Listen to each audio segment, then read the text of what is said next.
Hello नमस्कार सर्वांना। आज आपल्याला गट ब साठी जे विचारलं जाणारं गणित आहे ते पाहायचं आहे। तर बघा, नफा तोटा चॅप्टर असणार आहे हा। एक विक्रेता एका पुस्तकाच्या छापील किमतीवर 10% सवलत देऊन 15% नफा कमवितो। जर त्या पुस्तकाची खरेदी किंमत 72 रुपये असेल तर छापील किंमत किती? तर आपल्याला ट्रिकने सॉल्व करूया। बघा, 72 रुपये तुमची खरेदी किंमत आहे, इथं 72 लिहा। आणि छापील किंमत जर म्हटलं तर त्याच्याशीच नाही का सूट असते बघा। जसं की नाही का छापील किमतीच्या रिलेटेड नाही का सूट डिस्काउंट दिलेलं असते। म्हणजे छापील किंमत माहिती घ्यायच्या क्वेश्चनमध्ये नाही दिलेली नाही, मग ती एक्स ॲज्युम करा। एक्स इंटू किती टक्के सूट दिलेली? 10%, म्हणजेच 90 रुपये। 100मधून 10 गेले तर 90 रुपये असणार आहे। आणि छेदामध्ये काय सांगितलेलं आहे? सवलत देऊन 15% नफा कमवितो। 15% नफा कमवितो। जर पुस्तकाची खरेदी किंमत 72 असेल तर छापील किंमत किती काढायची आपल्याला? 15% नफा 100वरती 15 म्हणजेच 115 असणार आहे। हे कॅल्क्युलेशन करा, तुमची नाही का छापील किंमत नाही का फाइंड होणार आहे। एक्स आपण छापील किंमत मांडलेली, म्हणजे 115 भागाकारमध्ये इकडे पाठवा बरं। म्हणजे 72 गुणिले 115 छेदामध्ये हे 90 जातील आणि एका साईडला नाही का एक्स राहणार आहे। एक कॅल्क्युलेशन करूया आपण। 9ने भाग जातो आहे बघा, 9 8 किती? 72 बरोबर। 9 10 90, 5ने भाग द्या, 5 2 किती? 10, 1 राहिला, 5 3 15 23 आणि 5 2 10। 2ने इथले 8ला भाग द्या, 2 4 किती? 8 आणि 23 गुणिले 4 अंशस्थानी राहिलेले आहेत। मग 23 4 किती असते? 92, म्हणजेच 92 रुपये काय असणार आहे? छापील किंमत असणार आहे।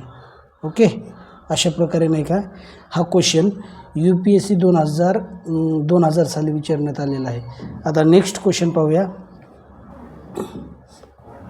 नेक्स्ट क्वेश्चन असा आहे, एक 4000 रुपये किमतीची वस्तू 10% सूट देऊन विकल्यास आलेल्या किमतीवर मंदीमुळे परत 5% सूट दिली तर वस्तूची विक्री किंमत किती असणार आहे? बघा, 4000 रुपये तुमची काय आहे रे वस्तूची किंमत आहे बरोबर। आणि पहिल्यांदा 10% सूट दिली, म्हणजेच गुणिले 100मधून नाही का 10 वजा करा, 90 असणार आहेत। परंतु ते 90 कशावरती असणार आहेत? 100वरती 90 असणार आहेत बरोबर। 100वरती नाही का 10% सूट दिली म्हणजेच 90 गुणिले 5% पुन्हा सूट देण्यात आलेली आहे, म्हणजेच 100वरती काय असणार आहे? 5% सूट, म्हणजेच 100मधनं 5 वजा जर केले तर 95। आता हे कॅल्क्युलेशन व्यवस्थित करा। मग खालचे नाही का 1 2 वरती नाही का 4 शून्य, मग खालचे 4 शून्य कमी करा, हे शून्य कमी झाले, 4 बी राहिलं। गुणाकारमध्ये काय? 4 गुणिले 9 गुणिले आणि हे 95, मग 4 9 9 चौक किती? 36, इथे 36 लिहा गुणिले 95 बरोबर। हे 95 असणार आहेत। आता एका साईडला आपली नाही का रेग्युलर मेथड आहे गुणाकार करण्याची, त्या पद्धतीने आपण गुणाकार करून घेऊया। 95 गुणिले किती? 36, बघा 6 5 30 शून्याचा हातचे आले 3, 6 9 54 आणि 3 किती? 57 बरोबर। बघा 6 5 30 शून्याचा हातचे आले 3, 9 6 54 आणि 3 57। आता 3 3 5 15, 5 हातचा आला 1 आणि 9 3 27 आणि हातचे आलेले किती? 28। ह्यांची बेरीज करून घेऊया। 7 5 12 2चा हातचा आले 8 5 13, हातचा आलेले किती? 14, पुन्हा हातचा 1 आला 2 आणि किती? 3, म्हणजे 3420 रुपये काय असणार आहे? त्याची विक्री किंमत असणार आहे। काय असणार आहे? त्याची विक्री किंमत असणार आहे। मग 3420 ह्या क्वेश्चनचा आन्सर असणार आहे। ऑप्शन क्रमांक काय असणार आहे तुमचा? 1 असणार आहे बरोबर। आता नेक्स्ट क्वेश्चन पाहूया। बघा, नेक्स्ट क्वेश्चन असा आहे, एका व्यापाऱ्याने 2 वस्तू 1000 रुपयाला विकल्या। पहिल्या विक्रीमुळे त्यास 20% नफा तर दुसऱ्याच्या विक्रीमुळे 30% तोटा झाला, तर व्यवहारात सैकडा नफा अगर तोटा किती होणार आहे?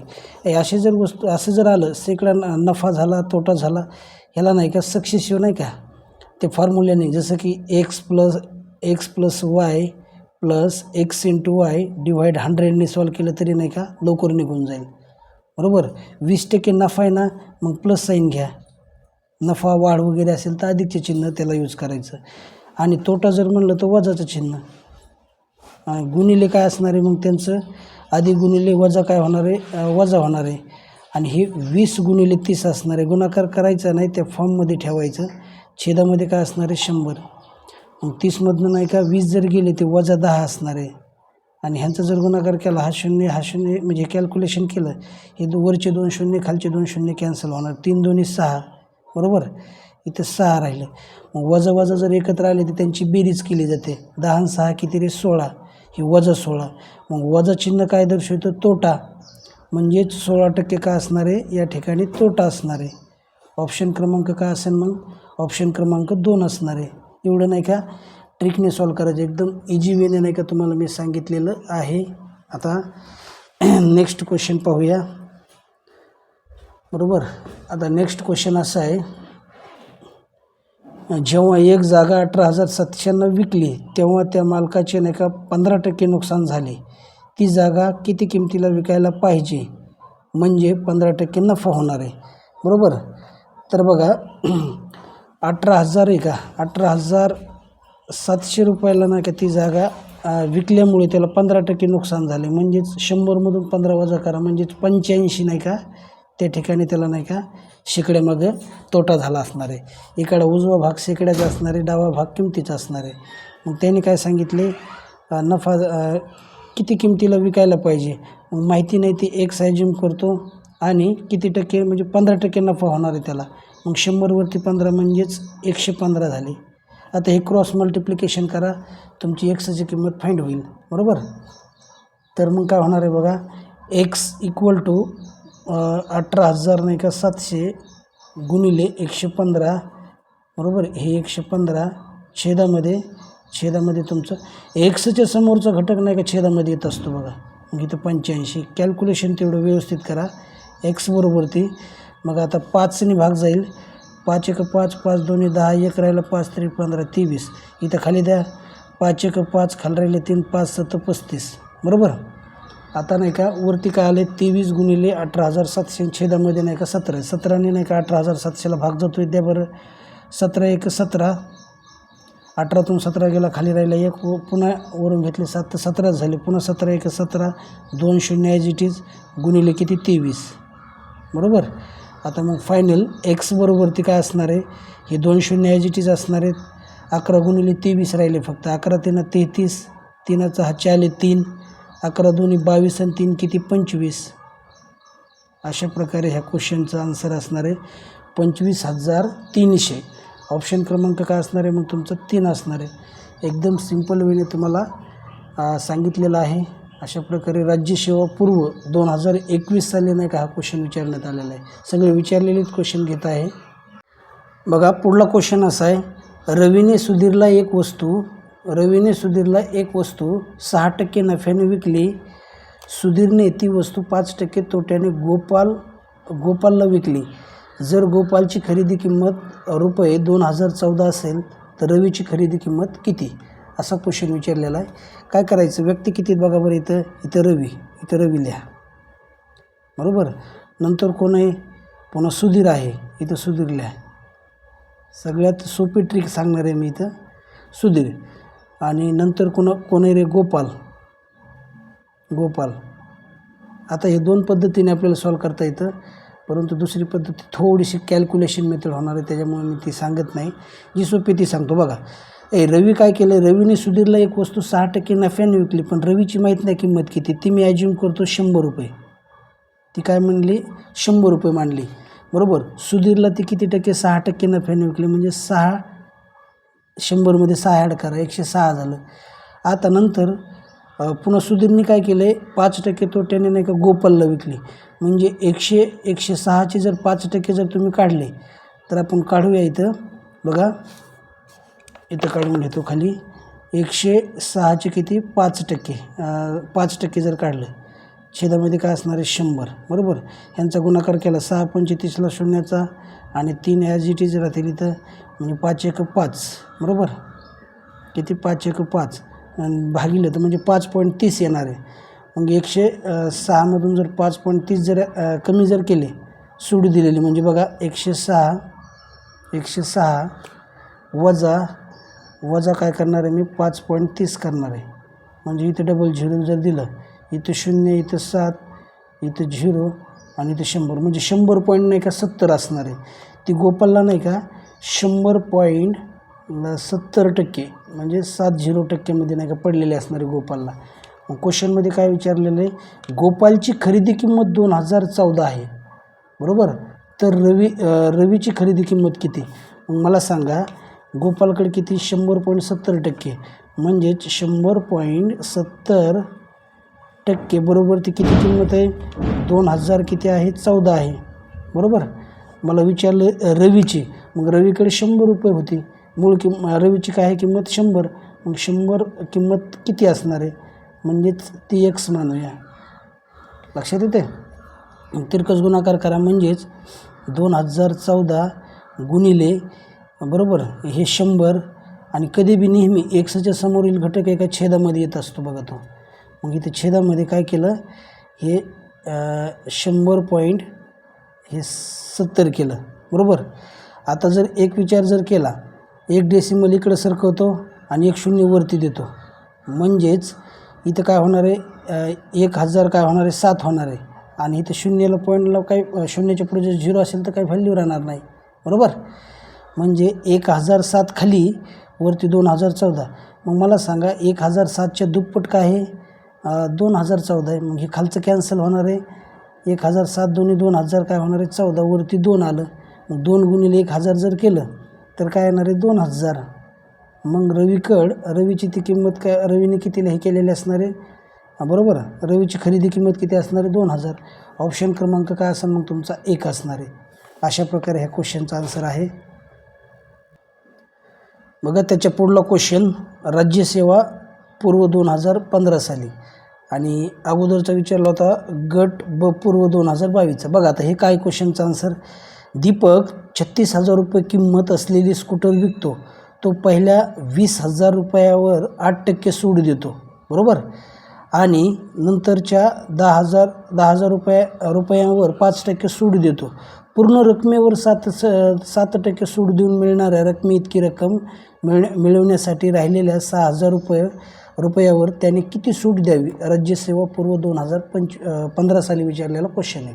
असं जसं दिलं आहे तसं आपण काढूया. बघा 20,000वरती किती 8% सूट दिले म्हणजे इथं 20,000 गुणिले 8% सूट दिले ना. नेमकी किती सूट दिली बघूया आपण. भागिले नाही का टक्के म्हणजे 100 असतं. हे 2 शून्य कॅन्सल झाले. 200 गुणिले 8 जर केलं म्हणजे 2 शून्य ॲज इट इज राहतील 8 दोन्ही 1600 रुपये नाही का सूट असणार आहे 20,000वरती 8% जर दिलं तर. आता 10,000वरती नाही का 5%. मग इथं 10,000 घ्या, इथं 10,000 घेतलं गुणिले 5% काढूया. बघा गुणिले 5% म्हणजे भागिले 100. हे खालचे 2 शून्य वरचे 2 शून्य कॅन्सल. 100 गुणिले 5 जर केलं तर ही 500 रुपये तुमची सूट होणार आहे. हे आपण काय करूया एकूण सूट काढूया. 1600 500 किती होणार 2100. ही 2वरती 20,000 आणि 10,000वरती सूट किती दिलेली.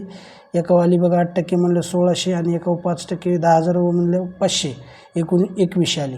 पण त्यांनी ओव्हरऑल अमाऊंटवर म्हणजे 36,000वर किती सूट दिलेली 7% सूट दिलेली ती काढून घेऊया आपण. तर बघा 36,000वरती 7% सूट दिलेली. बघा हे 36,000 गुणिले काय होणार आहे 7 भागिले काय होईल रे 100 होईल. हे 2 शून्य कॅन्सल. आता 360 गुणिले नाही का 7 करा. 0 ॲज इट इज राहील. बघा हा 26 किती 42 2चा हातचे आले 4 7 21 आणि 4 किती रे 21 आणि 4 25. इथं 25 लिहिले. हे ओव्हरऑल काय असणार आहे तुमचं नाही का डिस्काउंट असणार आहे सूट असणार आहे. मग मला सांगा इथं नाही का रक्कम शिल्लक किती राहिलेली रे 20,000 गेली बरोबर आणि इथं 10,000 गेली म्हणजे 30,000 6,000 तर शिल्लक राहिलेली. मग तसंच सूटमध्ये किती शिल्लक राहिले बघा 2520 आणि 2100मध्ये कितीची सूट आहे बघा बरं बरोबर. तर ती असणार आहे बघा 2520 वजा 2100 जर केलं तर 400 नाही का 20 सूट येणार आहे. बघा ना 2100 गेले राहिले 400 आणि हे 20 वरले 420 सूट आहे बरोबर. मग मला ती नाही का किती टक्क्यामध्ये विचारलेली राहिलेल्या अमाऊंटवरती. मग असं करायचं 6,000 रुपयावर किती सूट आहे रे 420 रुपये सूट आहे. तर 100वरती किती मग 100 गुणाकारमध्ये ठेवा बरोबर. हे 2 शून्य कॅन्सल खालचे 2 शून्य कॅन्सल. हे वरचं आणखी एक कॅन्सल, खालचं एक कॅन्सल. 6ने भाग द्या बरं. 6 किती रे? 42. 6 1 6, 6 किती? 42. म्हणजे 7% नाही का सूट असणार आहे. बरोबर, 7% काय असणार आहे? सूट असणार आहे. ऑप्शन क्रमांक 3. बघा नेक्स्ट आणि लास्ट क्वेश्चन आहे आता. एका दुकानदाराने वस्तूची किंमत शेकडा 15ने वाढवून लिहिल्या आणि त्या किमतीवर शेकडा 5% नाही का सूट दिली तर त्याला शेकडा नफा किती झाला? हा तांत्रिक मुख्य 2021 साली विचारलेला क्वेश्चन आहे. हे असे क्वेश्चन जर आले तर खूप सिंपल राहते. बघा शेकडा वाढवून प्रॉफिट नफा वगैरे जर असेल, बघा इथं 15% वाढवून आलेले, प्लस साईन यूज करायचे त्या संख्येला. म्हणजेच हे 15 काय असणार आहेत? अधिक 15 घेतले मी. पुन्हा काय केलं आहे? त्या किमतीवर शेकडा 5% सूट दिलेली. सूट तोटा वगैरे शब्द जर आले त्यांच्यासाठी मायनस. मग 5% सूट आहे म्हणून 5% काय 5ला मायनस साईन केलं. दोघांचा गुणाकार हे अधिक 15 वजा 5, म्हणजेच 15 गुणिले 5 जर केलं तर एकदा फॉर्ममध्ये लिहितो. बघा अधिक वजा झाले ते 15 गुणिले 5 त्या फॉर्ममध्ये लिहितो. टक्केवारी असल्यामुळे याला 100ने भागितो. बरोबर सॉरी 15मधून 5 जर गेले तर किती राहिले रे? 10, अधिक 10 राहिले. यांच्या दोघांचा गुणाकार करा बरं. 15 5 75, 75 इथं आले. छेदामध्ये काय रे? 100. 100ने भाग द्या बरं 75ला. म्हणजे 10 वजा 0 पॉईंट काय होणार आहे? 75 होईल. बरोबर, हे 10 रुपयामधून 75 पैसे वजा जर केले 9 रुपये नाही का 25 पैसे राहतील. बरोबर, म्हणजे हे टक्केवारी आहे, म्हणजे टक्केवारीमध्ये नाही का साईन देतो. 9 पॉईंट काय असणार आहे? 25%. ऑप्शन क्रमांक काय असणार आहे? 2. अशा प्रकारे मित्रांनो मी आजचं लेक्चरमध्ये आपण गट ब साठी नाही का नफा आणि तोटा याच्यावरती नाही का हा व्हिडिओ आपण बनवलेला आहे. व्हिडिओ जर आवडला तर आपल्या चव्हाण मॅथ्स यूट्यूब चॅनलला सबस्क्राईब करायला विसरू नका. भेटूया नंतरच्या व्हिडिओमध्ये. तोपर्यंत धन्यवाद.